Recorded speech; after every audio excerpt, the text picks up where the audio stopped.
Akọgun ọjà tó fẹ́ gbé jáde yẹn ó yẹ kó ti gbé jáde òun wẹ̀ ohun tí a máa jẹ lára. Let's listen to this.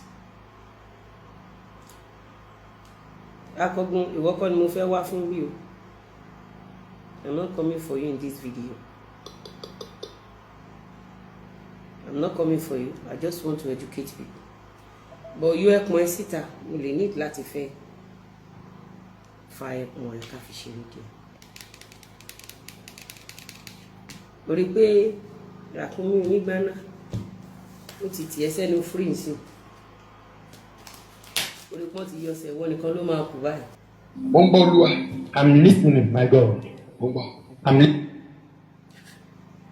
I'm listening, my God. I'm listening, my God. Mo ń gbọ́. I'm listening. Mo ń gbọ́. I'm listening. Mo ń gbọ́. I'm listening. Ilé tó ṣe wá fi sound Yorùbá film sábẹ́ pínpínpínpínpínpínpínpín àwọn Indian film mo sọ pé mo ń gbọ́ Olúwa báyìí ẹ kò ní jáàlì máa wèrè ní bọ̀bọ̀ yìí tó gba àwọn mílẹ̀ pé o máa yálẹ̀ ní kò ń ṣe life. Ṣé wàá mórí? Will you appreciate? Sọ ọkùnrin. Will you appreciate God? Ṣé o máa mórí ó lè wo lè wọ́n fẹ́ ṣe fún file 96 ṣe máa mórí. File 96 ṣe máa mọ orin orin wo ló fẹ́ ṣe fún jágbóore tó fẹ́ ṣe fún. Bẹ́ẹ̀ ni sà. Olùtiwá. Where do you come from? Sango Ogun State. Sango. Ogun State. I want you to listen to this place. I'm using this opportunity to beg the government. Injustice made me to become a speaker. And the reason why Akọgun Dufuro has been attacking innocent people. Where do you come from? Sango Ogun State. Sango. Ogun State. Olùtiwá sí mi. Bẹ́ẹ̀. Hello to you for you. Who describe this place to you? I follow you Facebook. Okay, follow me Facebook. Can you follow Papa on? Gbólóhùn ti pàdé ẹ̀ ó ti Ṣàngó lọ sí Èkìtì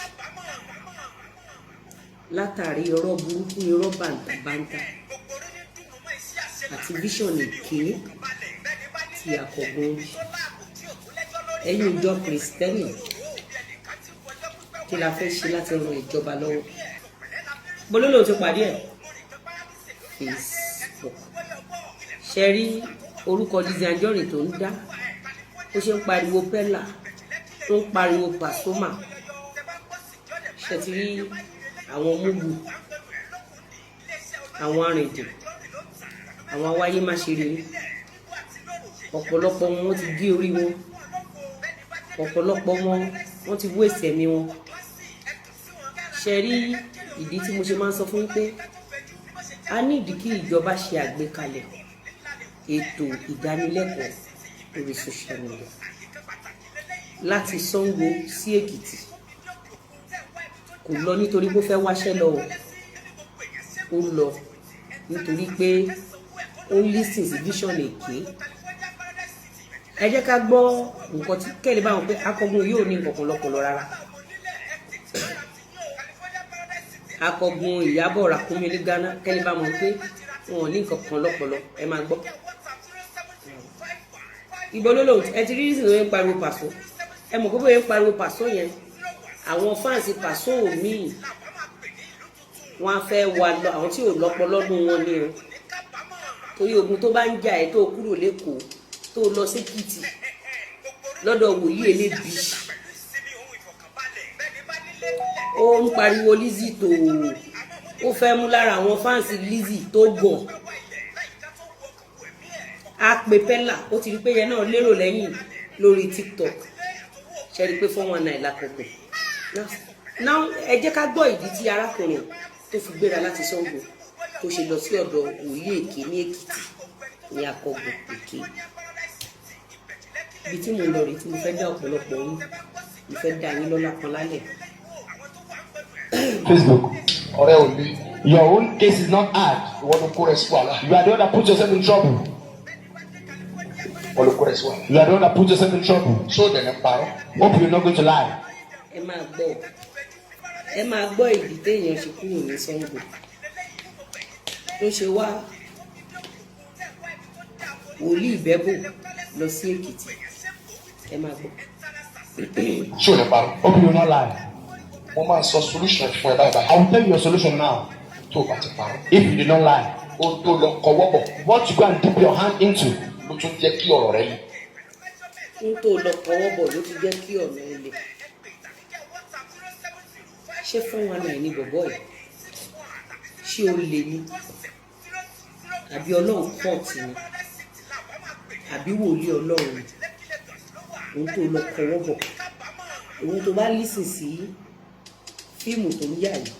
Nǹkan tó lọ kọwọ́ bọ̀, ẹ jẹ́ ká gbọ́ nǹkan tó kọwọ́ bọ̀. that is what make your situation get harder. Mo ṣe ń wò ẹ́. As I'm looking at you, Mo dẹ̀ ní wọ́n já béèlì aṣọ síwájú ẹ̀. I see Béèlì aṣọ ń já béèlì aṣọ gbogbo àfọwọ́fọ. Wọ́n ń já béèlì aṣọ gbogbo àfọwọ́fà. Okay, let's go. that they that uploading bales of clothes in your front. Business in Minoni. Kí lẹ̀ ń tà? Aṣọ òkèèkà. Aṣọ òkèèkà. Okay. Aṣọ òkèèrèkà. Òun ló fi ṣàfọwọ́fà. Les savez. Ohun tó kọwọ́ bọ̀ ní problem wọn. Mo ń gbọ́.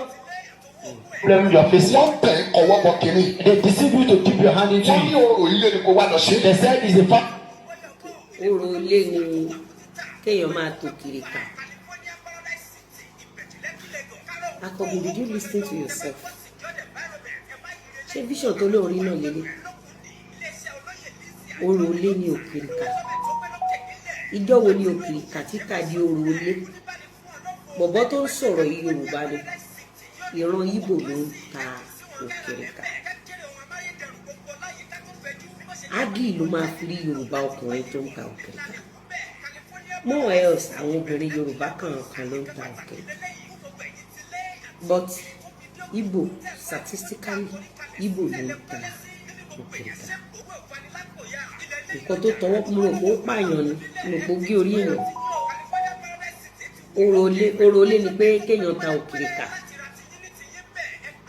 Báwo ni òkìrìkà títà ṣe di orò ilé? Mo tẹ̀lé pé bóyá ó ń ṣọ̀ṣù àbó ń ṣe égún. Ẹ̀yin wòlíì èké yẹn máa ní sùúrù. Sorry, ìwọ wòlíì èké, not ẹ̀yin wòlíì èké no. A sì ní àwọn wòlíì dáadáa lórí ìkànnì. Ìwọ wòlíì èké yìí máa ní sùúrù. Bó ṣe kàrámù ẹ̀ láti lẹ̀, mo rò pé bọ̀bọ́ yẹn pààyàn ni, àbí bọ̀bọ́ yẹn ń ṣe égún, àbó ń ṣe kíní nítorí pé ó tó kìrìkà. So let's have it. Only sacrifice that should just come to it. Ìgbà wo lẹ ṣe? 2023. 2023. 2023 ló ṣiṣẹ́ òkìrìkà. Ìgbà wo lẹ bẹ̀rẹ̀ ṣe òkìrìkà? Ẹ jẹ́ kí kọ́mẹ̀ntì yín máa lọ. Kọ́mẹ̀ntì ló máa jẹ́ kí ṣòro tẹ̀. Ẹ bá kọ́mẹ̀ntì báwo lèmi kan ṣe fẹ́ gbádùn ẹ̀. Ẹ mọ̀ pé ọ̀rẹ́ mi àti ṣe mọ̀ pé ẹ̀yin fẹ́ máa gbádùn mi, ẹ fẹ́ kémi gbádùn yẹn máa kọ́mẹ̀ntì. Ẹ̀yin tẹ́ ẹ̀ kọ́mẹ̀ntì, ẹ̀yin obìnrin tẹ́ ẹ̀ kọ́mẹ̀ntì yẹn. Ẹ̀yin làwọn ọkọ yóò kí yẹn jọ yín lórí bẹ́ẹ̀kì. Ẹ kì í káràmásìkì iṣẹ́. Ẹ lè ríngì tòun tó dá. Ríngì tòun ẹlòmíì inú yín. Bí ríngì tòun ọ̀yà ni. Bí ríngì tòun gúnugún. Common show tẹ́ ń gbádùn ẹ̀ lè kọ́mẹ̀ntì. Ẹ̀yin ọkùnrin tẹ́ ń gbádùn mi kí ẹ̀ dẹ̀ kọ́mẹ̀ntì. Ẹ yàtọ̀ sáwọn ọkùnrin tẹ́ pé wọ́n bá ti gorí bẹ́ẹ̀ nígbà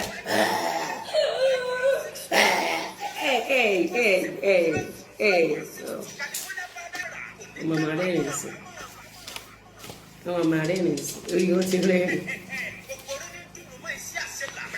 How much wọ́n bẹ lò kìrìkà as at 2023 when naira spoil àbí wèrè ní wòlíì yìí ni.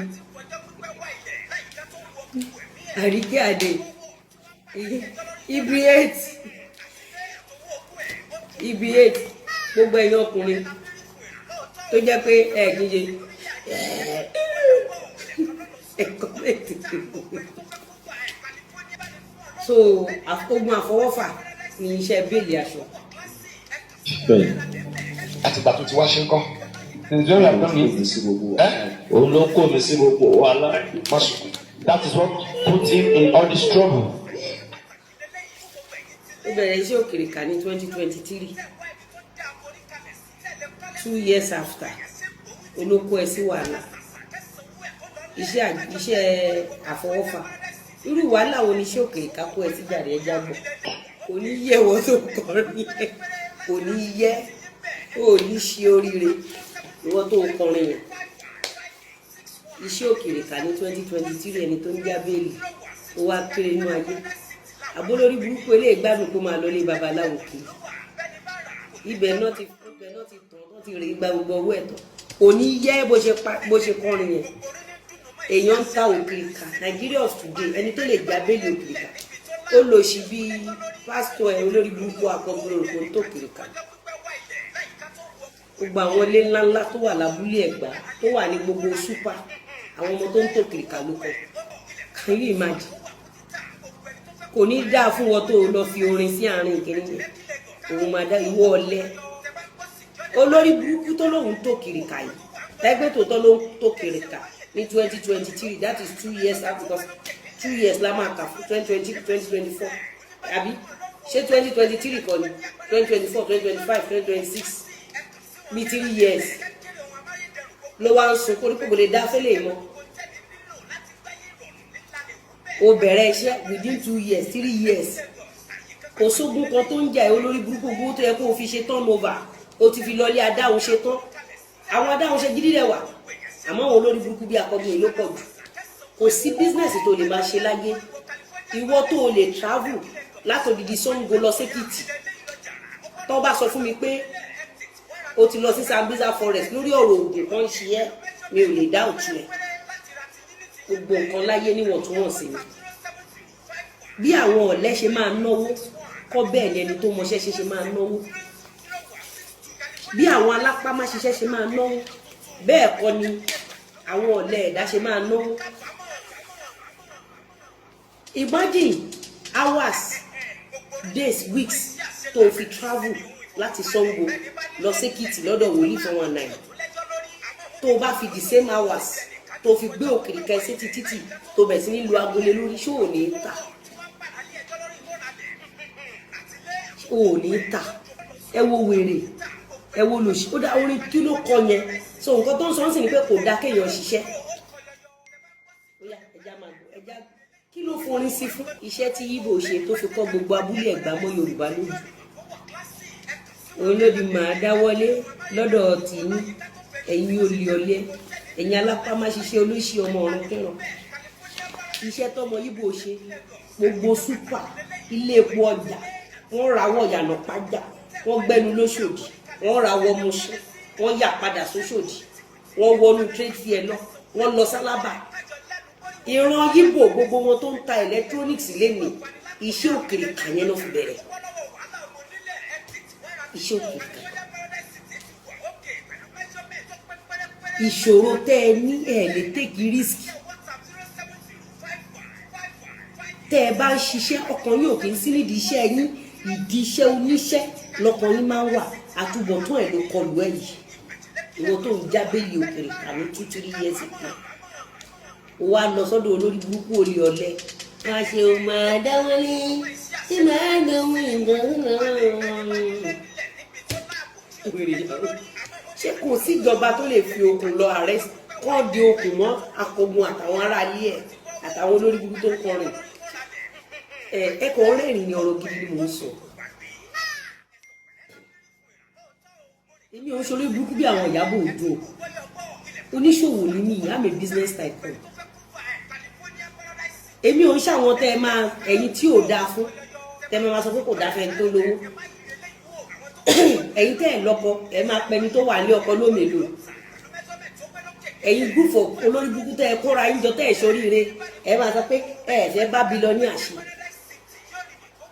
ṣé bí iṣẹ́ tí Ìgbò ṣe ẹ lọ bèrè history Ìgbò òkè gbogbo àwọn tó ń tẹ̀lé torí tó ń ta drugs tó ń ta gbogbo àzìlógún táwọn lóòótọ́ lọ́kọ̀ wá nílùú Ìgbò they all started from òkèèkà